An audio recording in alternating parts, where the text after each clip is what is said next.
बिस्मिल्लाहिर्रहमानिर्रहीम। लाखों करोड़ों अरबों दरूदो सलाम आप सल्लल्लाहु अलैहि वसल्लम पर और आपकी आल पर।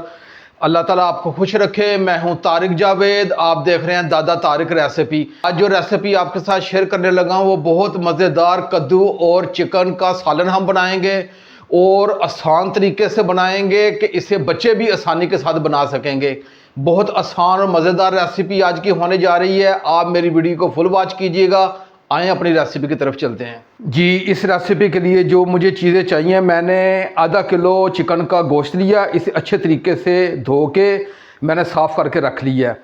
मैंने 2 अदद ये मीडियम साइज़ के ये प्याज हैं, ये लिए हैं। ये लहसुन है, ये 8 जवे मैंने लिए हैं। ये थोड़ा सा ज़ीरा है, ये लिया मैंने। ये मैंने 2 मीडियम छोटे टमाटर हैं, ये ले लिए।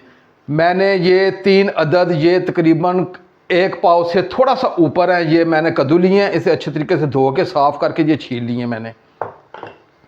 ये हरा धनिया और ये थोड़ा सा 3-4 मिर्चें ली हैं जी। अब इसमें जो खड़े मसाले जाएंगे, ये 4 अदद ये लौंग है, 1 दालचीनी का ये छोटा सा टुकड़ा है, 1 बड़ी इलायची है और मैंने ½ टी स्पून मैंने नमक लिया। आप अपने जायके के हिसाब से कम ज़्यादा कर सकते हैं। ½ टी स्पून मैंने ये सुरख मिर्च ली है और ½ टी स्पून से कम ये थोड़ी सी हल्दी ली है। भाई ये सादे मसाले जाएंगे और आज की रेसिपी इंशाल्लाह बच्चे भी बनाएंगे। ऐसे आसान तरीके से आज की रेसिपी देने जा रहा हूँ। आएँ अपनी रेसिपी की तरफ चलते हैं जी। चूल्हे की फ्लेम को मैंने ऑन कर लिया है, ऊपर कढ़ाई रख ली है। मेरी कोशिश है कि आपको इजी और आसान रेसिपी दूं। आज की रेसिपी बहुत ही मज़ेदार और बहुत आसान तरीके से इसे बच्चे भी बनाएंगे। ऐसी आसान तरीके से आज की रेसिपी देने जा रहा हूं। आप गौर से, आप मेरे स्टेप्स ज़रा गौर से देखिएगा। मैंने 1 गिलास इसमें पानी डालूंगा। बिस्मिल्लाहिर्रहमानिर्रहीम। ये आज तारक भाई ऐसी रेसिपी देंगे कि आज तक आपने ये रेसिपी पहले कभी नहीं बनाई। 1 गिलास पानी डाल दिया। ये चिकन है, ये इसमें डाल दूंगा।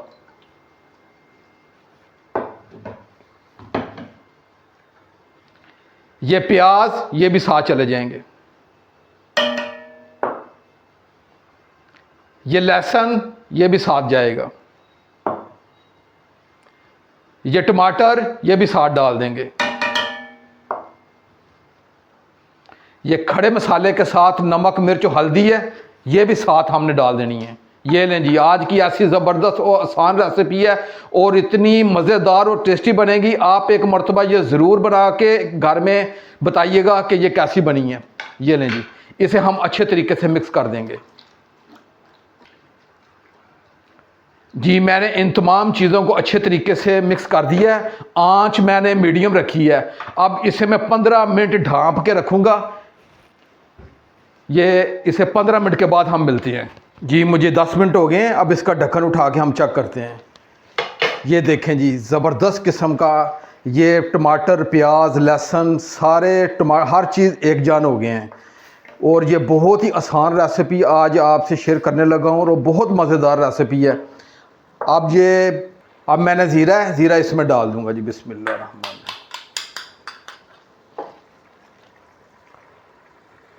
½ कप ऑयल ये इसमें डाल दूँगा और इसकी अच्छे तरीके से मैं भुनाई करूँगा 4 से 5 मिनट।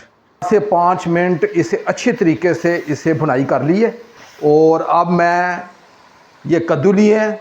आप कद्दू काटते वक्त एक मरतबा थोड़ा सा ये काट के चेक कर लिया करें जायका कि कहीं कड़वे तो नहीं है। अगर कड़वा हुआ तो इसने पूरे सालन को आप कड़वा कर देना है।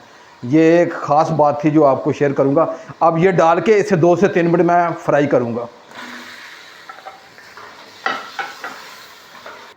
जी। मैंने 2 से 3 मिनट कद्दुओं को भी अच्छे तरीके से फ्राई कर लिया है। अब इसमें मैं तकरीबन 1 गिलास पानी डालूंगा। आप अपने हिसाब से पानी डालें। अगर आप शोरबा कम रखना चाहें तो आप आधा गिलास पानी डालें और इसे मैं ढाँप के तकरीबन कोई 5 से 7 मिनट में रखूँगा जी। मुझे ढाँप के रखे हुए 5 से 7 मिनट हो गए हैं।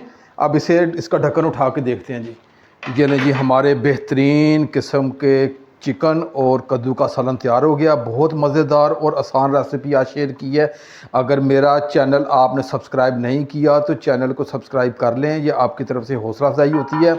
अब मैं चूल्हे की फ्लेम को मैं ऑफ़ करता हूँ